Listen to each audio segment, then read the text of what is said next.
saja apabila ada pihak yang ingin mengajukan uji materi merubah syarat usia Capres-Cawapres menjadi 35 tahun. Pertanyaan besar kami sebetulnya, mengapa kok didorong ke 35, tidak ke 30 misal, atau ke 25?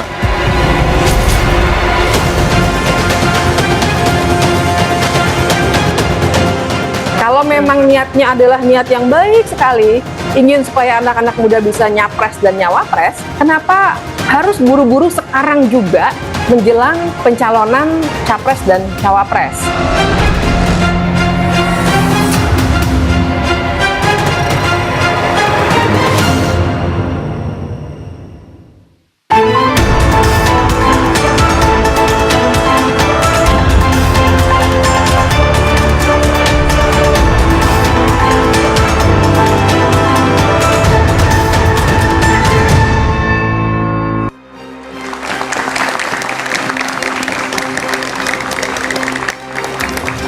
Selamat malam saudara, uji materi batas usia minimal calon presiden dan calon wakil presiden di Mahkamah Konstitusi menuai kritik dan memicu polemik di ruang publik. Pasalnya, aturan batas usia pejabat adalah kebijakan hukum terbuka yang merupakan kewenangan pembentuk undang-undang. Uji materi ini juga dinilai syarat kepentingan karena diajukan jelang penyelenggaraan pemilihan presiden tahun depan.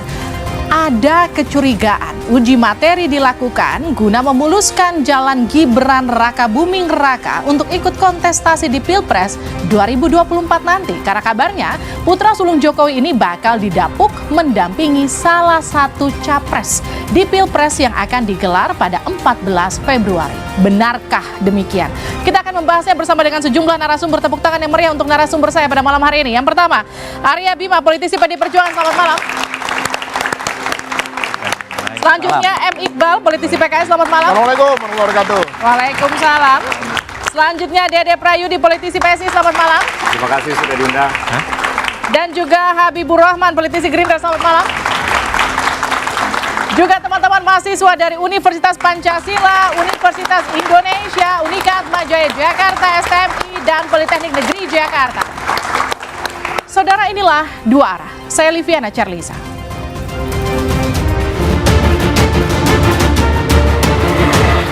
Uji materi batas usia capres dan cawapres menuai polemik di ruang publik. Tidak hanya partai politik, uji materi ini juga diajukan sejumlah kepala daerah. Beragam alasan pun diangkat ke permukaan, mulai dari upaya meningkatkan ruang partisipasi politik kalangan muda sampai menimbang hak serupa di sejumlah negara.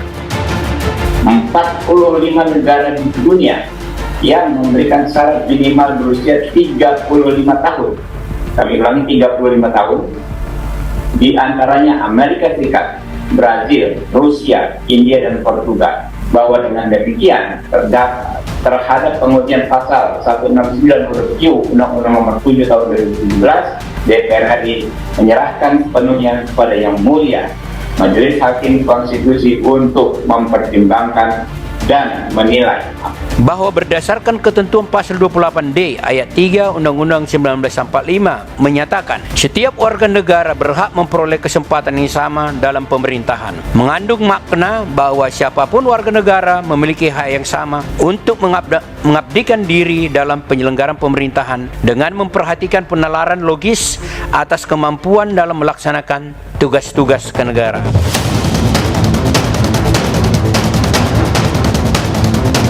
Walau begitu, tudingan uji materi batas usia capres dan cawapres untuk kepentingan Pilpres 2024 tidak bisa dihindarkan. Kritik terhadap uji materi disampaikan fraksi Partai Demokrat di DPR. Matangnya usia calon presiden atau calon wakil presiden yang kelak berlaga jadi pertimbangan.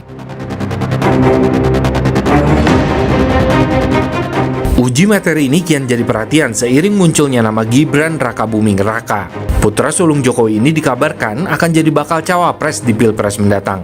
Namun, sang wali kota Solo terbentur batas usia minimal yang diisyaratkan undang-undang, yaitu 40 tahun. Namun jika uji materi dikabulkan, berarti peluang Gibran ikut berlaga di Pilpres kian terbuka. Nah, namun tudingan uji materi terkait Pilpres ini dibantah PSI. Karena pengajuan uji materi dilakukan jauh sebelum riuhnya pencalonan capres dan cawapres. Lantas, adakah maksud lain di balik gugatan batas minimal usia capres dan cawapres? Dan siapa yang akan diuntungkan jika uji materi ini dikabulkan?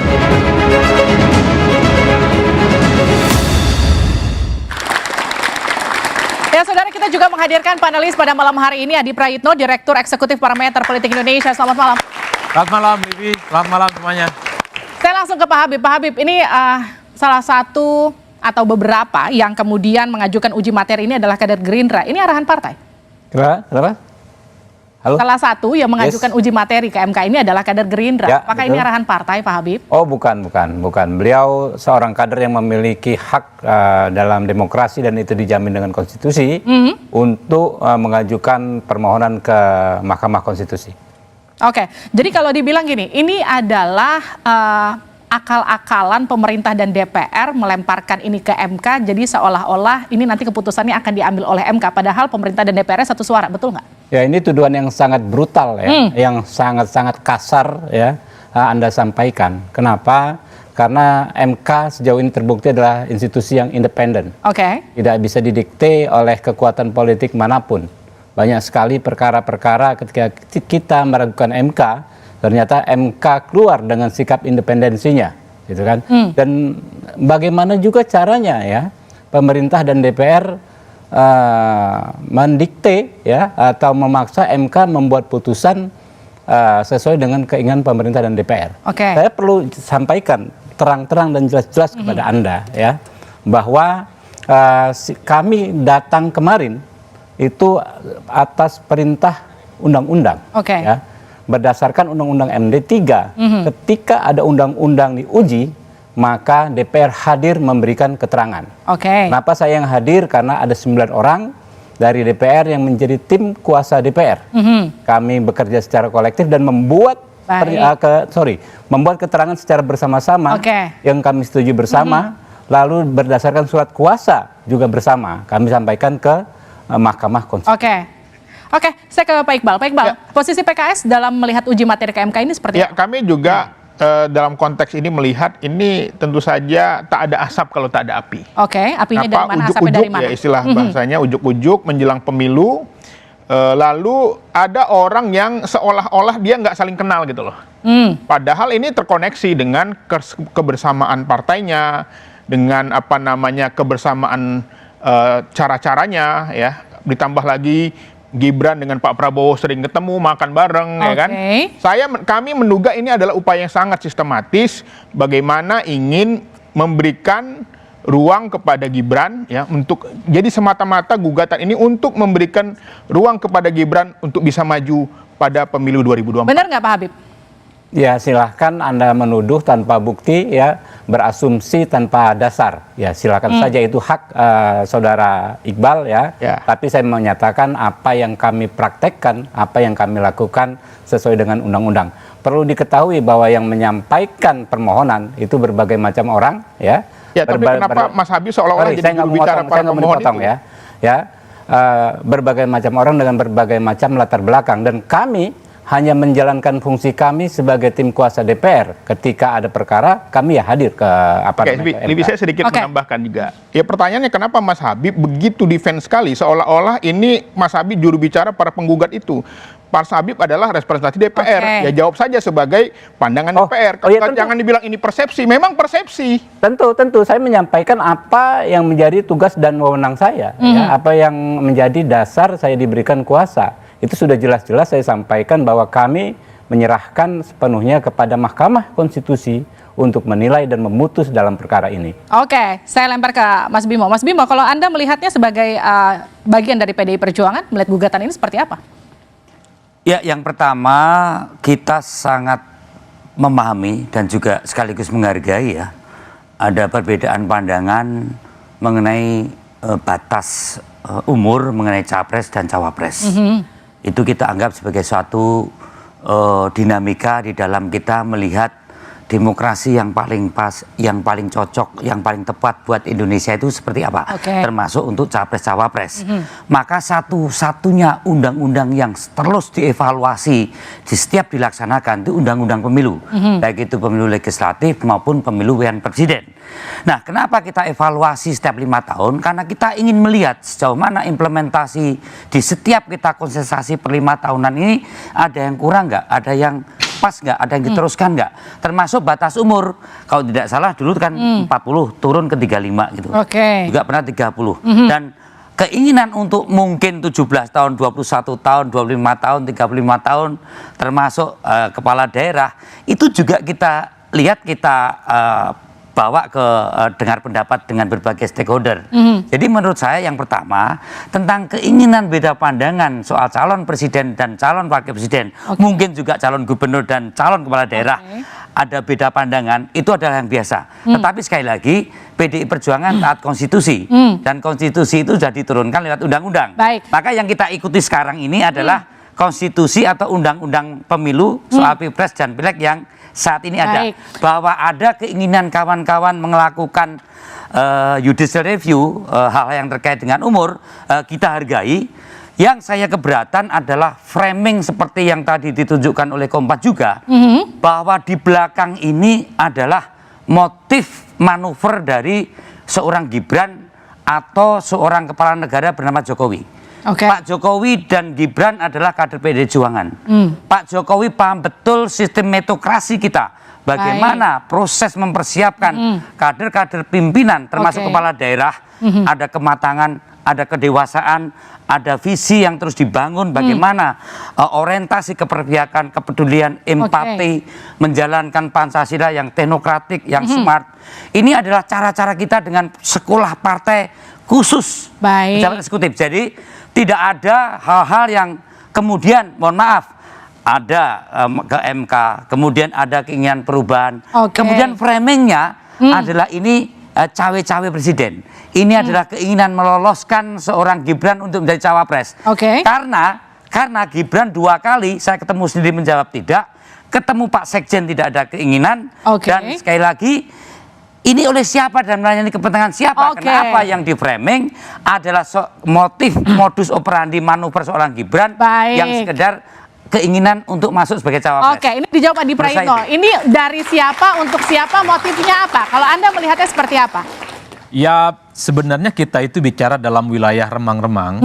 Kita tidak pernah tahu sebenarnya siapa yang punya kepentingan politik. Tapi Livi, satu hal, biasanya menjelang pemilu itu ada kejutan-kejutan politik yang tidak pernah ada kebetulan. Itu everything by design. Beberapa waktu yang lalu kita menyaksikan secara gamblang ada orang tiba-tiba menggugat soal sistem proporsional terbuka harus diubah menjadi sistem proporsional tertutup. Saya kira itu tidak ada yang kebetulan. Ada orang yang berkepentingan, partai politik berkepentingan supaya pemilu 2024 pilegnya itu tertutup, tidak brutal, tidak liberal seperti yang terjadi sebelumnya. Begitupun dengan gugatan ambang batas minimum soal umur. Kita semua tahu ini semacam ada upaya supaya Gibran maju di 2024. Kenapa begitu? Karena saat ini ketika bicara tentang Pilpres 2024 yang diperebutkan itu adalah pengaruh Jokowi. Ada keyakinan, ada dugaan di mana Jokowi memberikan dukungan secara penuh, maka disitulah kemenangan presiden akan didapatkan. Satu-satunya cara untuk mendapatkan penuh dari Jokowi adalah bagaimana merayu anaknya untuk bisa maju di 2024. Andai Mahkamah Konstitusi memutuskan ini, tak lagi 40 umur, 35 boleh maju, tinggal diuji apakah godaan untuk Gibran bisa maju atau tidak. Ini akan kita lihat secara seksama. Apakah kemudian ini juga yang mendorong PSI ikutan uji materi ke MK?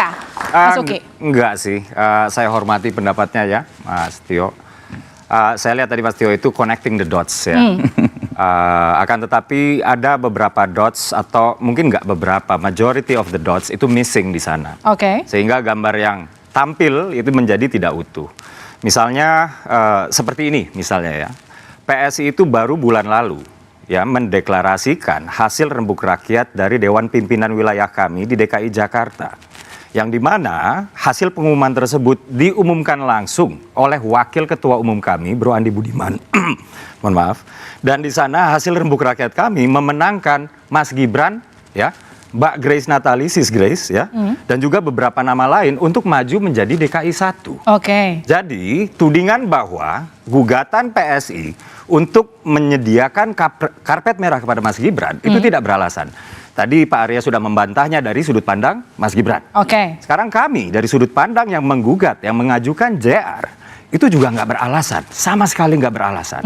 Alasan kami cuma satu, yaitu PSI didirikan untuk membuka ruang seluas-luasnya buat anak muda mengisi jabatan-jabatan, posisi-posisi politik, legislatif, eksekutif, di daerah dan nasional. Kami percaya pemimpin-pemimpin Indonesia saat ini ada di tangan-tangan Tapi apakah mungkin seorang, atau katakan gini, apakah mungkin sebuah partai politik melakukan uji materi ke MK tanpa kepentingan tertentu? Nanti dijawabnya sejenak di Duara.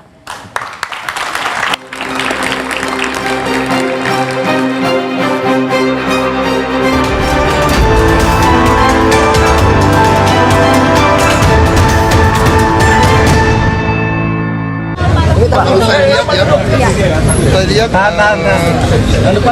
jangan kita terlalu melihat usia lah, kita lihat tekad, idealisme, kemampuan seseorang. Kalau saya lihat ya, banyak negara ini pemimpinnya muda-muda ya sekarang ya. Oke, saya tanyakan lagi ke Kak Uki dari PSI. Jadi kedatangan Pak Prabowo ke PSI itu apa kemudian ada hubungannya dengan uji materi yang dilakukan PSI ke MK? Ya, nggak ada. Jadi peristiwa ini adalah dua peristiwa yang berbeda sama sekali. Saya harus bilang ya bahwa kedatangan Pak Prabowo ke PSI itu saya sendiri baru mengetahui H-3 dan dengar-dengar dari yang memberitahu saya itu baru direncanakan betul-betul last minute ya. Sementara pengajuan dokumen untuk judicial review ini sudah kami lakukan dari tanggal 9 Maret 2023. Pembahasannya di internal kami itu sudah semenjak Desember 2022. Jadi pada saat itu kami benar-benar nggak bisa memprediksi dinamika politik tahun 2023 yang serba cepat ini, Mbak Livi. Jadi menyambung-nyambungkan itu ketika kami sedang mengajukan judicial review itu menjadi sesuatu yang tidak terpikirkan sama sekali oleh Tidak terpikirkan sama sekali. Tapi kalau bicara soal partai politik kemudian mengajukan judicial review, apakah tanpa kepentingan tertentu itu mungkin? Nah, ini yang saya agak bingung ya. Rasanya kok semuanya itu harus bisa dijawab kepentingan jangka pendeknya gitu. Padahal pada saat kami mengajukan ini nggak yang pertama kali ya. Pernah juga kami ajukan judicial review batas minimum usia kepala daerah. Gitu. Kemudian dengan semangat yang sama memberikan kesempatan seluas-luasnya buat anak-anak muda ya. Yang kemudian kami lihat kenapa ini 40, pembahasannya seperti apa di DPR dan lain-lain ya. Kami menemukan alasan yang absurd, Mbak Livi, yaitu anak muda usia 35 sampai 39 dianggapnya masih labil. Dan ini betul-betul tanpa alasan yuridis yang kuat, tanpa pijakan saintifik yang solid, dan ini menyakiti hati kami. Kami iri sekali misalnya dengan Selandia Baru yang memiliki Jacinda Ardern ya, yang sudah menjadi Perdana Menteri, one of the best yang menangani COVID waktu itu di Selandia Baru. Dia menjadi Perdana Menteri usia 38 tahun. Kami iri juga misalnya dengan Perdana Menteri Irlandia ya, Om Leo saya sebutnya ya. Dia menjadi Perdana Menteri itu di usia juga 38. Lalu ada Emmanuel Macron menjadi Presiden Prancis di usia 39. Dan di Indonesia kita punya sejarah membanggakan di dalam diri seorang Sultan Syahrir. Walaupun bukan seorang presiden, tapi beliau menjadi kepala pemerintahan di usia 36 tahun. Yang kami inginkan adalah tolong kalau memang alasan Undang-Undang Pemilu tahun 2014 ini absurd ya, terkait dengan menaikkan batas minimum usia capres cawapres ke 40, ini dikembalikan saja ke Undang-Undang Pemilu sebelumnya yaitu tahun 2008 dan 2003. Artinya uji materi ini untuk memuluskan anak-anak muda untuk kedepannya memimpin Indonesia. Kurang lebih kayak gitu. Mungkinkah begitu, Mas Iqbal? Ya, jadi ini aneh juga alasannya. Apa yang aneh? Jadi seolah-olah 9 orang yang menggugat ini mereka kongko-kongko, bro, ayo kita gugat yuk. Lalu siapa yang merumuskan sistematika gugatannya? Siapa yang membiayai beracaranya? Siapa yang menyusun strateginya? Pasti ada. Dan ini saya kira, saya menduga ini sama, mirip-mirip Depok juga. Ya, karena teman-teman PSI nggak punya tokoh, ya dicarilah. Wah, ini kayaknya kadernya Mas Bima nih, anaknya Pak Jokowi nih. Dan ini berbahaya, karena ini akan meneruskan politik dinasti yang selama ini kita lawan. Dan itu tentu saja menjadi citra buruk bagi Indonesia ketika anak kepala negara digadang-gadang, diusung untuk menjadi pendamping seorang calon presiden. Padahal dia belum layak usianya. Gitu. Tapi yang punya partai di sebelah diem-diem aja tuh, Mas Iqbal? Enggak juga. Bener nggak? nggak? Begini, PDIP diam aja, Mas Bimo.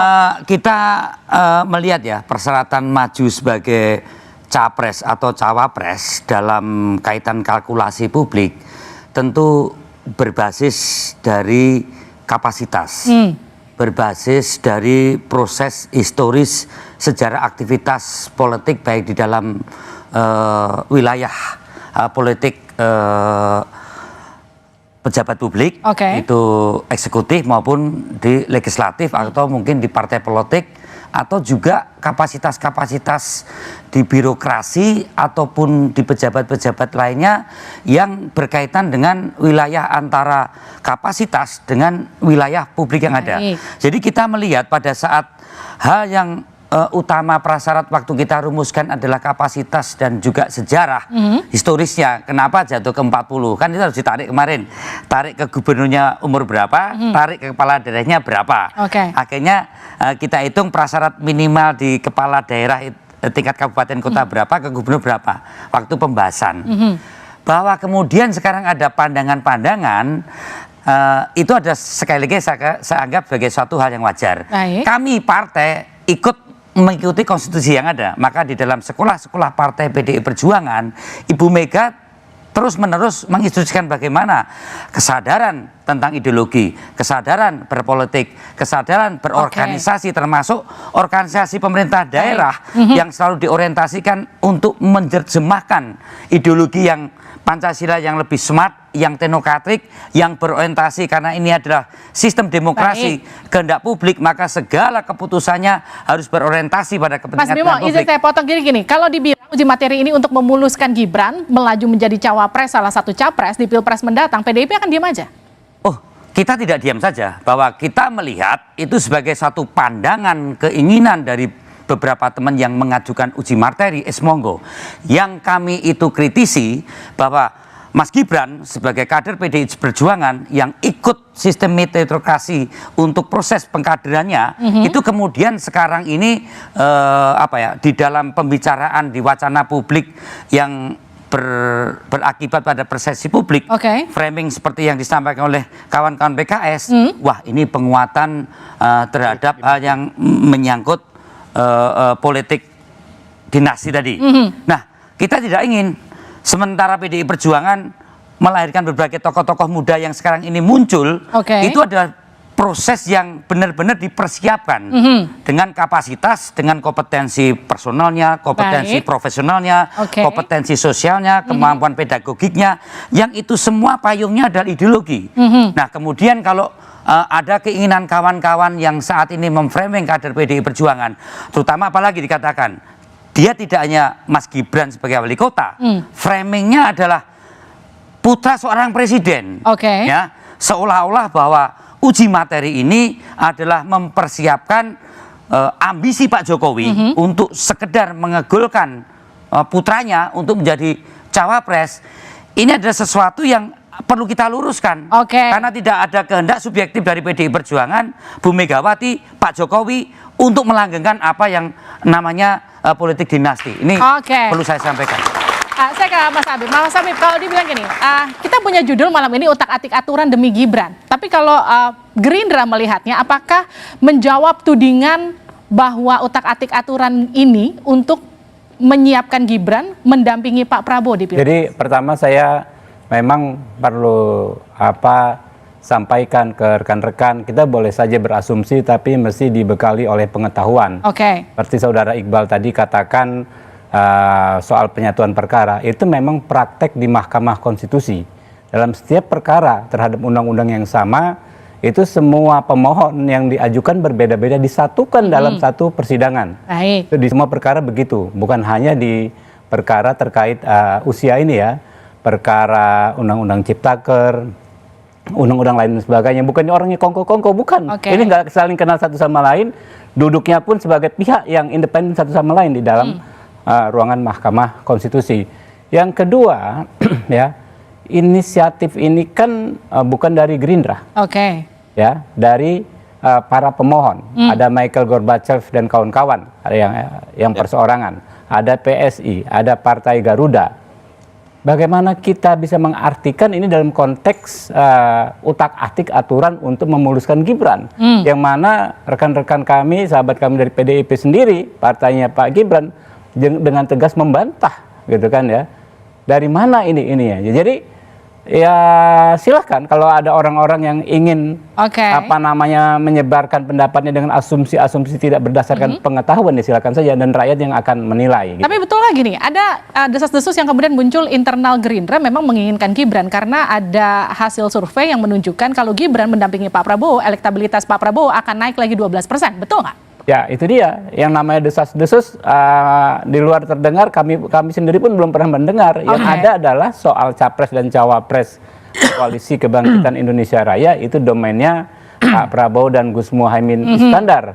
Untuk diputuskan kapan, untuk diumumkan kapan. Kami dalam posisi hanya menunggu dari beliau berdua. Oke, saya ke Mas Adi. Mas Adi, ini kebetulan sajakah kemudian muncul menjelang Pilpres atau memang ini disengaja secara sistematis seperti kata Mas Iqbal tadi? Ya lebih jujur itu. Ya, saya kira dalam politik itu tak ada yang kebetulan, Livi. Yang kebetulan itu kalau lagi ngantuk di jalan aja, itu kebetulan.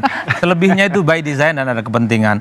Bahwa ada sesuatu hal yang substantif misalnya yang disampaikan oleh Bung Uki dari PSI ini, iya tidak ada bantahan apapun bahwa batas umur itu tidak ada hubungannya dengan kapasitas dan kompetensi tertentu. Tapi mohon dicek pembicaraan publik di netizen yang engage bicara tentang bahwa ambang batas umur pencapresan itu yang mention nama Gibran itu jauh lebih banyak ketimbang yang lain. Dari 35.000 pembicaraan, ada sekitar 30.000 yang ngomong bahwa ini bagian dari upaya supaya Mas Gibran digoda untuk bisa maju di 2024. Ini yang saya sebut dengan high politics. Bahwa apa yang terjadi di keinginan-keinginan elit supaya Gibran bisa maju, ini kan langsung menyebar. Saya seminggu ini hampir tiap hari 10 pertanyaan langsung nodong. Pak Adi, betulkah ini sesuai dengan info yang kita dapatkan? Uji materi ke mahkamah ini adalah sebagai upaya karpet merah untuk Gibran. Pertanyaannya memang dijebak untuk menjawab iya dan tidak. Itu satu. Yang kedua, di kalangan politisi sudah mulai muncul duet Prabowo dengan Gibran. Itu Nusron Wahid sudah bicara. Apakah kemudian ini juga akan mengubah peta koalisinya? Nanti dijawabnya segera di luar.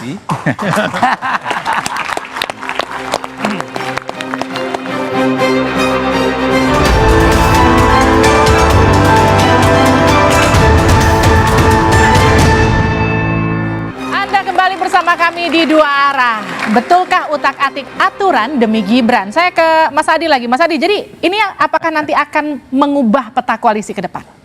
Ya tergantung Gibran itu mau maju apa enggak. Andai Mahkamah Konstitusi mengabulkan soal gugatan umur pencapresan ini. Tapi Gibran bilang katanya nggak pernah mau maju, kalau kata Mas Arya tadi. Memang tidak pernah mau maju, tapi tidak pernah menyatakan menolak juga. Kan itu yang sampai sekarang tidak pernah terbesit. Ketika ditanya soal kemungkinan maju di 2004, jawaban Mas Gibran satu, belum cukup umur. Yang kedua butuh pengalaman, butuh jam terbang dan seterusnya. Tapi satu pun tidak ada satu statement yang mengatakan akan menolak, tidak akan maju di 2024 andai Mahkamah Konstitusi memutuskan bahwa batas pencapresan tidak 40 tapi 35 itu oke. Nah, yang saya menanyakan adalah bahwa ada substansi yang saya katakan iya, tapi ketika PSI nyebut 35 boleh maju, ini kan cuma selisih 1 tahun dengan Mas Gibran. Kenapa sih nggak 17 tahun? Ini kan soal political right, di mana semua orang di negara ini punya hak memilih dan untuk mencalonkan diri sejak ia berumur 17 tahun. Kenapa harus 35? Kenapa harus 35? Kenapa harus 35? Misalnya 37 misalnya. Baik. Itu kan pertanyaan-pertanyaan yang selalu disebut terputus, selalu dikait-kaitkan soal bagaimana ini adalah jalan untuk memutuskan supaya Mas Gibran untuk bisa maju di 2024. Ini godaan yang cukup luar biasa. Ini makanya godaan yang cukup besar bagi seorang Gibran. Tapi Gibran memang tidak menjawab iya, tidak juga menjawab tidak kalau versi Adi Prayitno. Tapi kalau jawaban sendiri dari Gibran di program Rosi seperti apa, kita lihat ini dia. Mas Gibran itu akan dipinang oleh salah satu calon presiden, saya sebut saja misalnya Pak Prabowo, untuk menjadi pasangan Pak Prabowo presiden, Gibran wakil presidennya. Mas Gibran akan menerima itu? Kita tunggu saja putusannya dari MK ya, itu. Dan sekali lagi saya harus banyak belajar, saya baru 2 tahun memimpin Solo, masih banyak kurangnya, masih banyak PR-nya. Mas Gibran kenapa nggak menjawab bahwa tidak? Meskipun Mahkamah Konstitusi meloloskan batas minimal, saya tidak akan maju menjadi atau saya akan menolak tawaran jadi calon wakil presiden. Sudah saya jawab tadi loh Mbak. Umur belum nggak ada jawaban cukup, itu, Mas. ilmu belum cukup, semuanya belum cukup. Nggak selesai-selesai nanti. Ya, Iya. kenapa nggak memberikan ketegasan? Tidak, saya menolak tawaran jadi calon wakil presiden. Ini bukan masalah jawaban yang tegas atau tidak tegas. Sekali lagi masih 2 tahun, baru 2 tahun di Solo. Masih banyak PR di Solo, itu loh. Oke, bukan tidak, tapi kita tunggu saja Mas Iqbal. Ya saya kira jawabannya jelas bahwa dari perspektif psikologis, saya kebetulan seorang psikolog ya. Gesturnya tuh gestur mau, tapi malu, ragu gitu ya. Oke.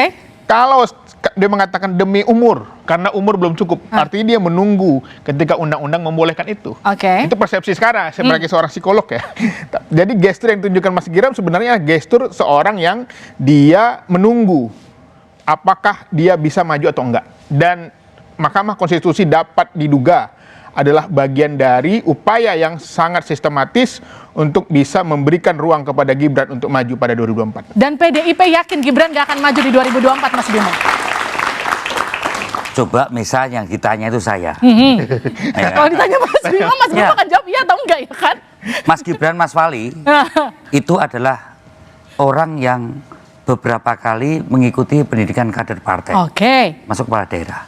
Kamu tanya saya, Pak Aryo Bimo pengen jadi cawapres. Hah? Saya pengen jawab iya atau tidak kan juga bukan keputusan saya. Itu adalah keputusan partai, nanti akan ditetapkan partai. Apakah mau atau tidak?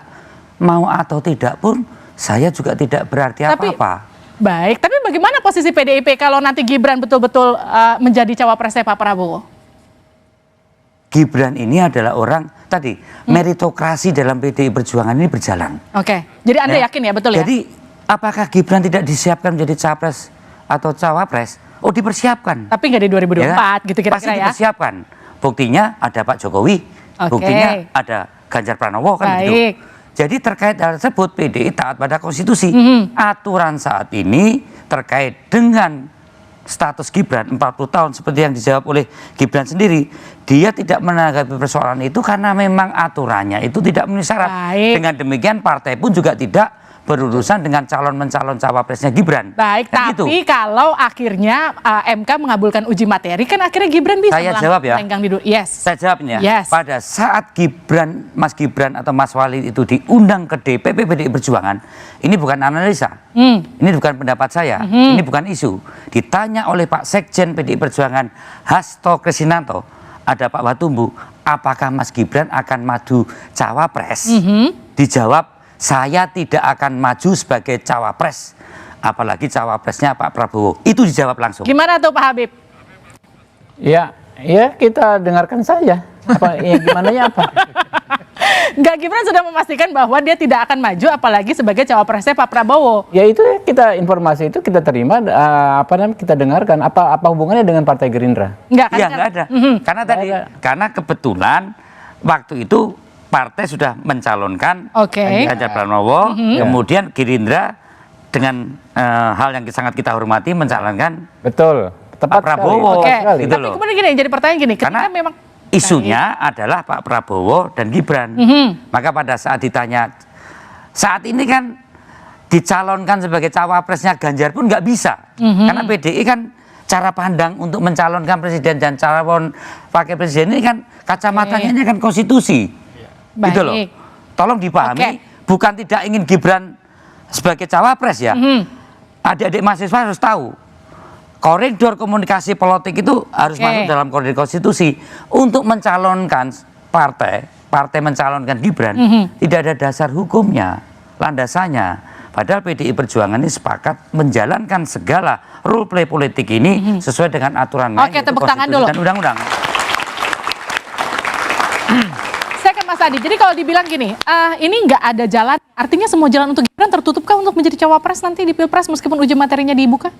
Ya, saya termasuk orang yang berharap Mahkamah Konstitusi itu mengabulkan soal syarat ambang batas minimum untuk bisa maju itu. Kenapa? Biar kebuka akhirnya? Biar terbuka, semua orang punya hak untuk melakukan ini semua. Dan besok saya berharap PSI juga menggugat ambang batas parlemen, ambang batas presiden, dan termasuk soal bagaimana syarat untuk menjadi calon presiden kan ijazahnya minimum SMA. Besok-besok ijazahnya harus S2 lulusan luar negeri ataupun dalam negeri. Itu bagus. Kalau bicara tentang kualitas demokrasi, kenapa yang digugat oleh PSI itu umur gitu loh?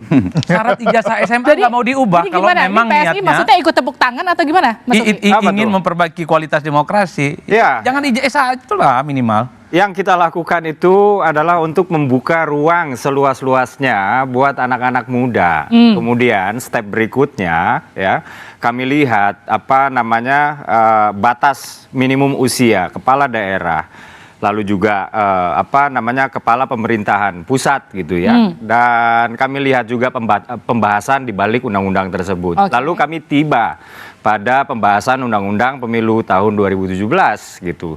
Dan ketika melihat pembahasan, ketika mereka membicarakan soal batas umur, nah ini yang absurd saya bilang tadi, bahwa alasannya kenapa dinaikkan dari batas minimum 35 menjadi 40 itu adalah karena dianggap pemuda-pemudi kita usia 35 sampai 39 itu masih labil gitu. Dan di sana saya tidak mendengar alasan-alasan yuridis. Tapi kenapa 35 tahun? Kenapa nggak 25, 30? Karena semangatnya adalah ingin mengembalikan ke Undang-Undang Pemilu 2008, Mbak Livi.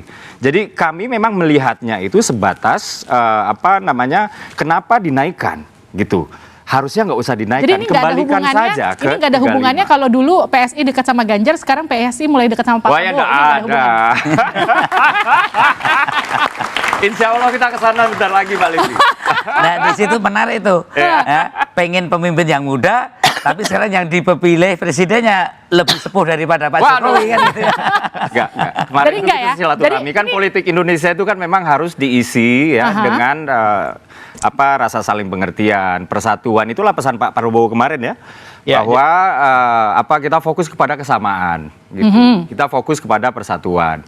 Dan saya jujur aja kemarin itu di ruangan itu kita tidak membicarakan koalisi sama sekali gitu. Nah, ini kan cuman ramai diberitakan wah ini bakal koalisi, gitu. Makanya tadi saya bilang insya Allah sebentar lagi saya akan ke kantornya Mas Arya Bima juga. Jadi hanya ke Mas Arya Bima. Ke kantornya maksud saya. Ke kantornya, bukan merapat ke Ganjar ke kantor DPP-nya. Ya nanti kita lihat aja, ini kan komunikasi politik harus dibangun. Sekarang gimana Mas Iqbal? Ya saya kira sebagai politisi, saya kira PSI lihai lah memainkan isu agar tampil terus ya isunya ya. Karena kan teman-teman PSI belum punya kursi. Jadi kalau dia mau kemana pun sebenarnya tidak memperkuat secara elektoral untuk syarat minimum pencalonan. Tapi lagi-lagi menurut saya alangkah baiknya ke depan memang partai politik ini yang menyiapkan kader lah. Jangan juga mengganggu kader orang gitu Mas ya. Jangan juga membuat wacana ya seperti di Depok bener. Ya ini hanya ingin mendapatkan ya elektoralnya aja gitu loh. Karena ini instan nih, ada tokohnya anak presiden langsung menang gitu loh. Karena terus terang tadi kami sama PKS dan PD ini ada kesamaan soal kaderisasi. Jadi kali ini kompak ya PKS sama PDIP ya. Perjuangan panjang. Saya bisa berdiri di sini itu perlu 20 tahun. Mengikuti pendidikan kader, sekolah partai ya, dan itu tentu saja membuat kita matang. Gitu loh. Dan ini penting, kita di PKS tidak mengutamakan kader. Jadi menurut Anda gini, menurut Anda PSI ikut uji materi untuk mencuri elektoralnya dari Pak Jokowi dengan meloloskan Gibran? Ya saya kira itu nanti mungkin cara instan.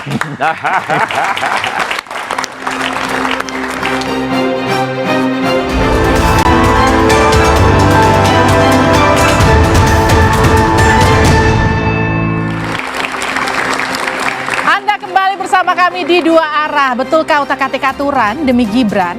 Pertanyaan saya ke Mas Bimo. Mas Bimo, jadi kalau Gibran betul-betul jadi cawapresnya Pak Prabowo, apa langkah PDIP?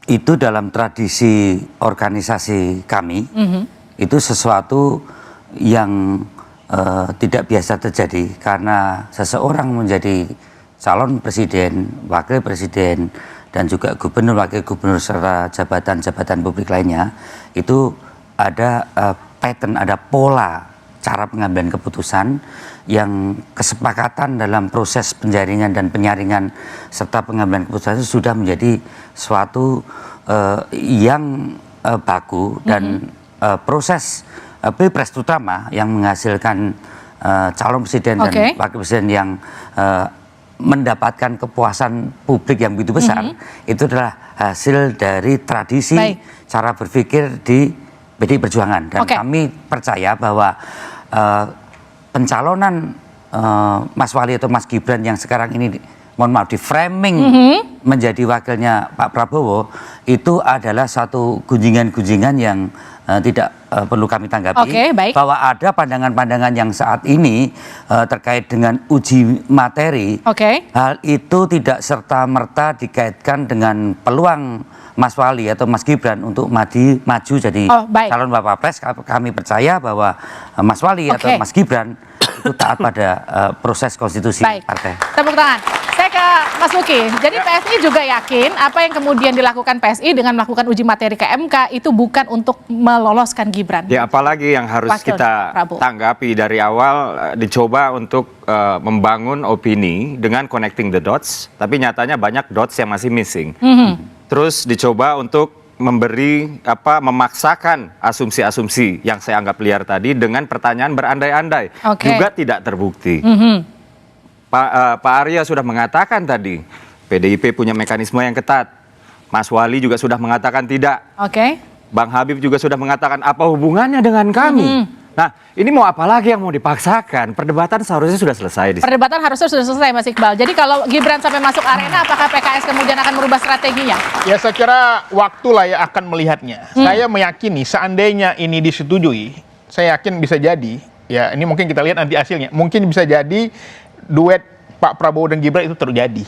Mungkinkah itu terjadi, Bib? Ya, saya tidak dalam kapasitas menyampaikan mungkin atau tidak mungkin, itu kapasitas pengamat ya, lembaga survei. Kapasitas saya adalah menjalankan apa yang diputuskan oleh Pak Prabowo dan Gus Muhaimin Iskandar. Jadi artinya kalaupun pada akhirnya Gibran bersanding dengan Pak Prabowo, Caimin nggak akan pindah meninggalkan Gerindra? Ya, kita kembalikan bahwa itu adalah akan diputuskan oleh beliau berdua. Lalu apa yang kemudian harus dilakukan kalau memang betul uji materi ini dikabulkan MK? Mas Adi. Ya, saya kira bahwa potensial Mas Gibran maju di Pilpres itu cukup terbuka. Sepanjang sampai hari ini Gibran tidak menyatakan menolak ataupun menerima, sepanjang itu juga gugatan uji materi ke Mahkamah Konstitusi ini sangat terkait dengan karpet merah untuk sang putra mahkota Pak Jokowi. Itu satu. Yang kedua, Yuki ini kan ngomong soal connecting the door, tapi pintunya kebuka. Buka pintunya. Bagaimana mungkin nggak kebuka? Kenapa 35 yang disebut? Kenapa nggak 17 tahun juga berhak untuk jadi calon presiden dari Republik Indonesia?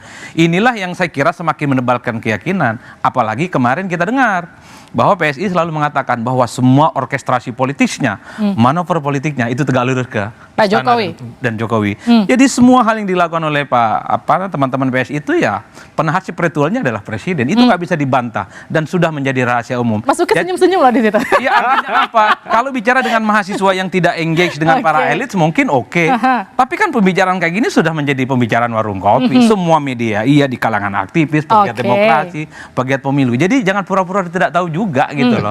Bahwa ini ada sesuatu yang terencana dan bagi saya nggak ada soal. Mas Gibran bisa maju nggak ada soal. Ini kabar baik bagi demokrasi kita.